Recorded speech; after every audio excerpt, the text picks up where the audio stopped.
ফারজানা রূপা এবং শাকিল দম্পতি উনারা কিন্তু জেলে আছেন। ২১ টিভিতে ৭১ টেলিভিশনে কাজ করতেন। উনার একটা বাচ্চা ছিল, বাচ্চারে তার মা দেখাশোনা করতেন। ফারজানার মা যেদিন মারা যান ২-৩ ঘন্টার জন্য উনাদের বেল দেওয়া হয়েছিল, কিন্তু তাদের জামিন দেওয়া হচ্ছে না। এই অসহায় নাবালক বাচ্চাটা রেখে দেখবে, এইটাও কি ইউনূস সাহেবের মানবতায় নেই? আর আসিফ নজরুল সম্পর্কে বলছে, আসিফ নজরুল কিন্তু আমার কলিগও। উনি যখন লন্ডনে পড়তে আসছিলেন, দস্তগীর ভাই শুনেন, তখন লন্ডন থেকে একটা সাপ্তাহিক পত্রিকা বেরোতো, সিলেটের ডাক।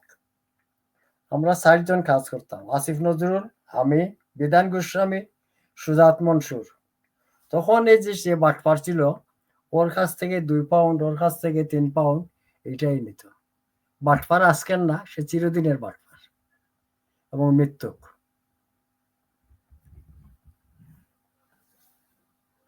আর সাংবাদিকদের আমার মনে আছে আপনার আমার মনে আছে এই পত্রিকাটা আমি ব্রিক লেনে তাজ স্টোর থেকে কিনতাম। জি জি, ঠিকই আছে।